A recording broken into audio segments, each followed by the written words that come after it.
So, Tim Ferriss, an incredible guy, an incredibly also successful and just amazing person, But yeah, more after the intro.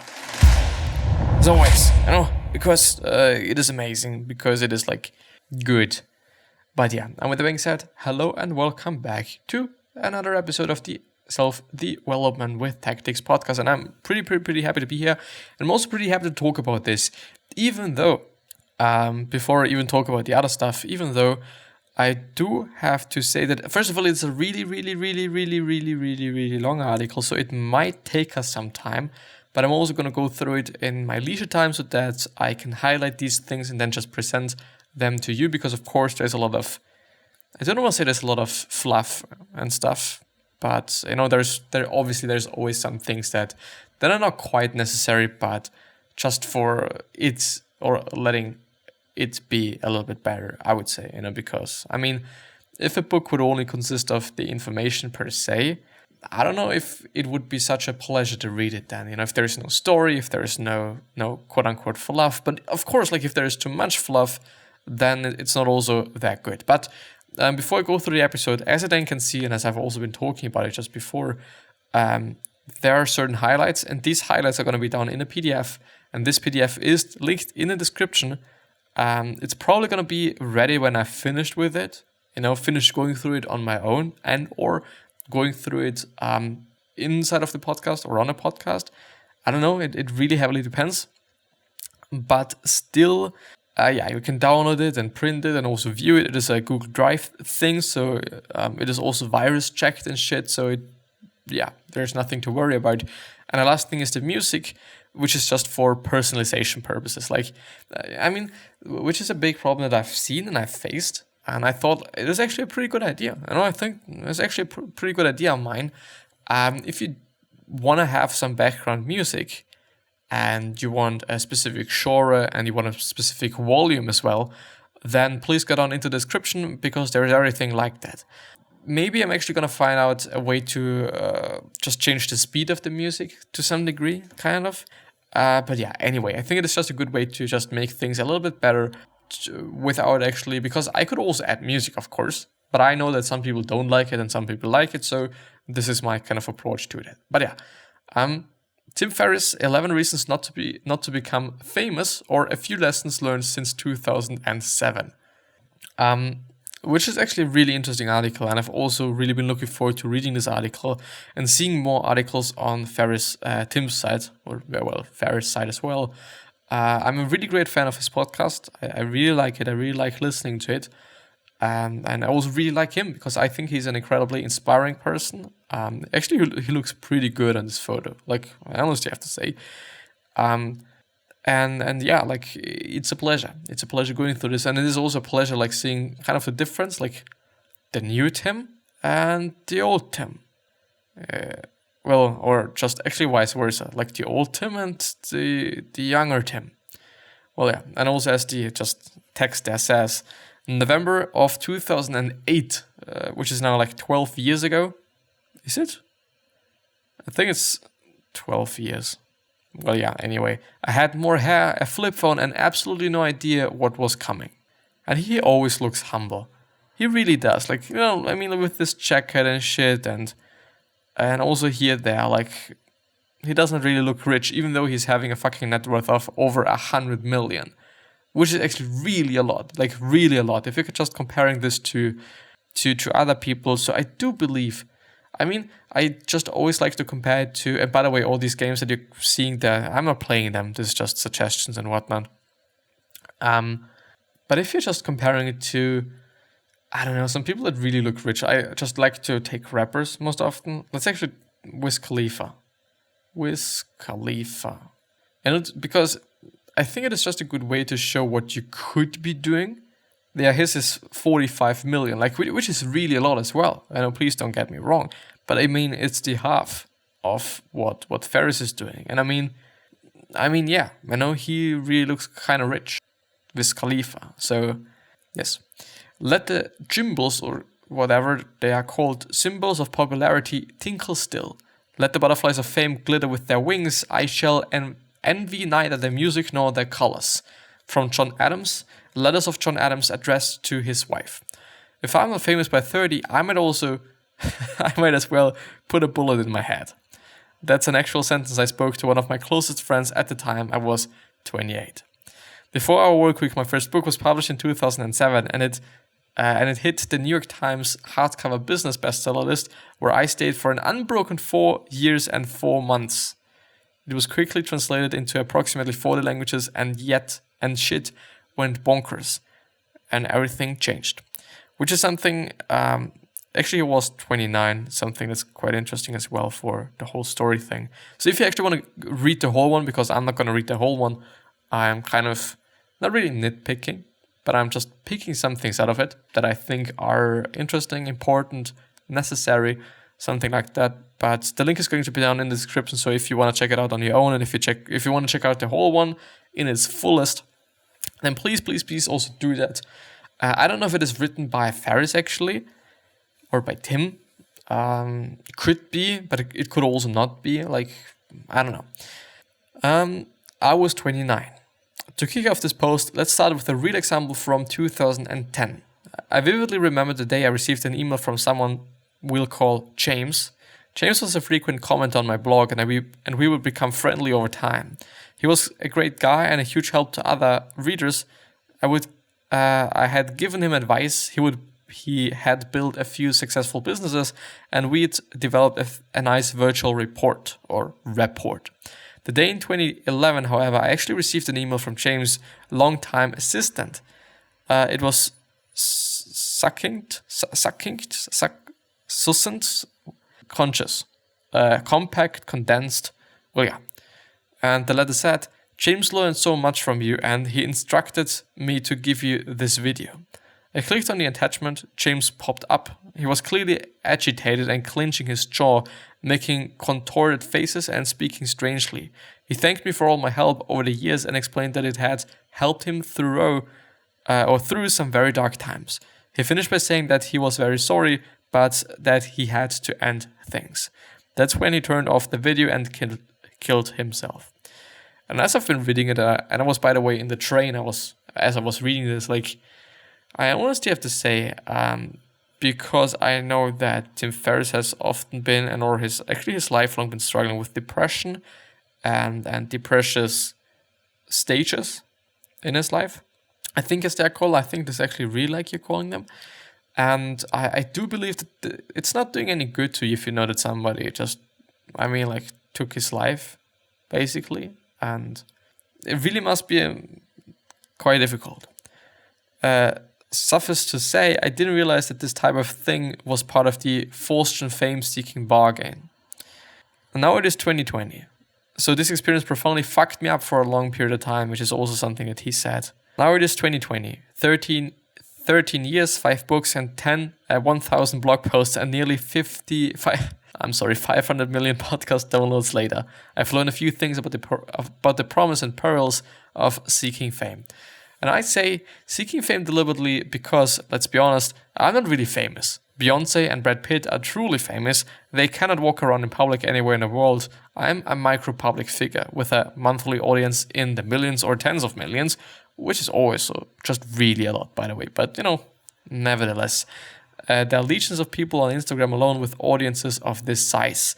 New platforms offer new speed. Some previous unknowns on TikTok, for example, have attracted millions of followers in a matter of weeks, and it is insane. You should also go on TikTok, not because you want to be famous, but because you want to seek change, or because you want to make change happen. Because you can, because it is a great platform, because it is so fast and so organic. There's a lot of people that you are going to be able to reach. Like, I don't know, I'm reaching 100 people easily with posts. I'm just posting it. Sometimes it's nothing, actually. I know it heavily depends on whatever you're posting. If it is good, people are going to view it. If it is not good, people are not going to view it. Basically, which is like kind of like the beauty of social media, I would say as well. That whomever is the best is going to get the attention. It's not really about, okay, you're black, you're white. But, if it is good content and if people like it, then people are going to fucking listen to it. And people are going to just watch it and consume it and do whatever with it, which is, I think, a pretty cool thing. This post will explore a lot of things. Chief among them will be answering the question, if you win the popularity game, what might you expect? I'll mention some of the rewards and upsides, which can be incredible, and I will also take about some of the risks and downsides, which can be horrifying. If you're interested in building a large audience to become rich and famous, some warnings and recommendations are in order. If you're interested in building a large audience you also truly care about and with whom you're vulnerable, even more precautionary tales are in order. And I, by the way, like the later one even more, or way more than the first one. Like, of course you can build an audience, of course you can just do that, of course you can just make something, but making something that you really care about and making something for people that you really care about, I think it's just a better thing to do, because I think it's just right, kind of. I mean, like, we could argue about that. Like, we honestly could just have a discussion about that, whether it is just good to do that, whether it makes you a bad person if you're just building something just for the sake of money or for the sake of fame or whatever sake, actually. But I would say just it will also make things not necessarily easier, but sometimes maybe even easier for you if you're truly doing something that you're caring about, and not just something. On the bright side, some very real benefits. Meeting many of my now dear friends, including Kevin Rose, Matt Mullenweg, and many others, these are people I hope will be close brothers and sisters for life. That led to being able to invest in dozens of early stage technology deals, the proceeds of which then followed, helping many causes and organizations that are making a real positive dent in the world, including education, like Donors Choose, QuestBridge, etc., scientific research aimed at treatments for chronic depression, PTSD, and other intractable psychiatric conditions, the Johns Hopkins, UCSF, etc., and more, launching projects to aid the above, e.g. Trip of Compassion documentary. And then there are the occasional fringe benefits like getting tables at busy restaurants, getting free samples of products, although free often ends up being the most expensive, and so on. I mean, like, it's gonna be free in like, okay, you can have it, but we would just really like you to share it on your podcast and shit, which is not that of a bad thing. Like, if it is truly something that I care about, then I would also like to just present it, and I would also like to talk about it. But if it is something that I'm not really into, then it's gonna be a little bit more difficult, I guess. Many of the things I'm proudest of in life would have been difficult or impossible to accomplish without a large audience. For that, I owe every one of my readers and listeners a huge debt of gratitude. Using fame as a lever, however, can be tricky. First off, what type of fame do you want? In concrete terms, what would success look like and what period of time? From 0 to 100, how confident are you that you can convert exposure to income? If more than 0%, what evidence do you have to suggest that your strategy will work? Do you have a plan for becoming unfamous if you don't like it? Which, by the way, is a good thought. Like, how are you going to do this? How are you going to be unfamous? I've actually not been thinking about it as I've been going through it, but it's a really good point. Really something to think about. Taking a step further, we could quote Bill Murray. I always wanted to say to people who want to be rich and famous, try being rich first, see if that doesn't cover most of it. There's not much downside to being rich other than paying taxes and having your relatives ask you for money. As I've always been reading through it, like, do they really do that? Like, is it really the case? Anyway, where do I stop? But when you become famous, you end up with a 24-hour job. The only good thing about fame is that I've gotten out of a couple of speeding tickets. I've gotten into a restaurant when I didn't have a suit and tie on, and that's really about it. Which is actually, I don't know, like, I still think that there might be more to it, but I actually don't know. Like, I'm not famous, obviously. I know, kind of. The tribe, the village, the city. This is important. Your sport shows that you're a hypocrite to profess helping others with your book. You're showing a grave example of the white horseman, and shame on you, shame and wickedness. It is the most evil war on earth, the one for blood, spectacle for those who would entertain by warring themselves, prostituting violence to those who seek and lust to watch inhumanity. You are an evil one who has gained the world and lost your soul. So here is an email I received in July of 2007. Well, what did I do or say that caused this? What is it in response to a how-to article on clubbing baby seals? What is it? Well, not quite. It was in response to my blog post highlighting the non-profit donorschoose.org, which I've advised for 10 plus years. The explicit goal? To raise money for underfunded public school classrooms. In the introduction, I happened to mention that the founder and CEO of Donors Choice was my wrestling partner in high school. And that's it. And that seems to be enough to just be like, well, you have sold your soul and you've lost your soul, and then because you're just doing something because it is your friend, and you're just trying to get people to donate money to causes, and these causes are not like really important, and things.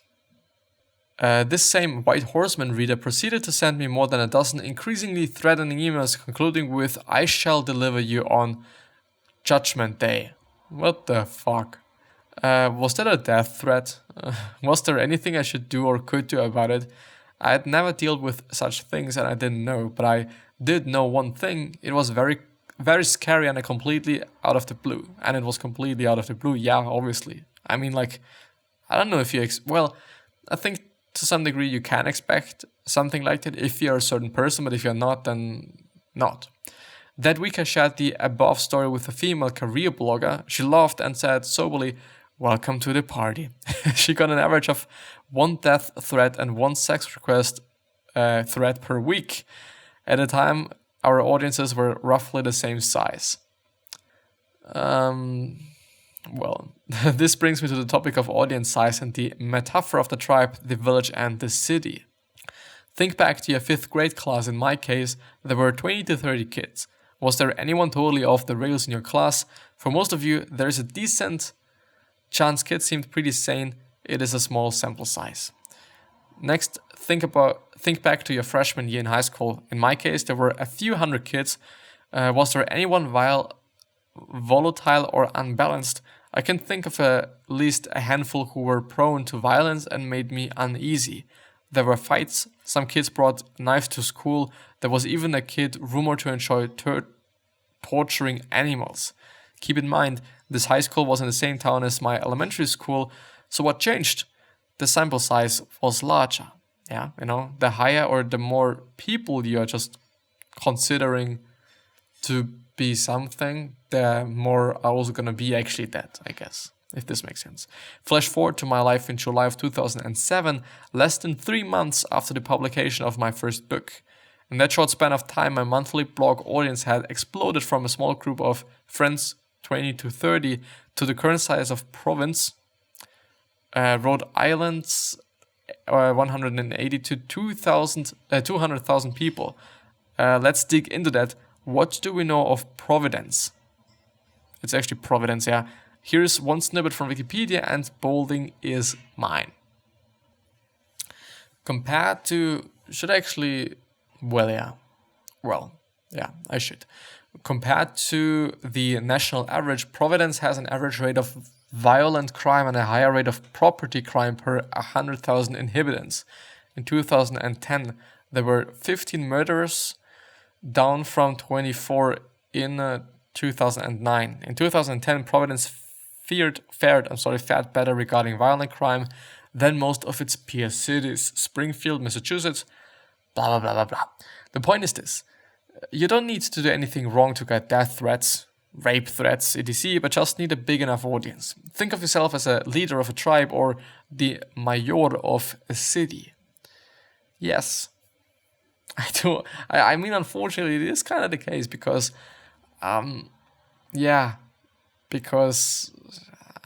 there's always going to be some crazy people, kind of.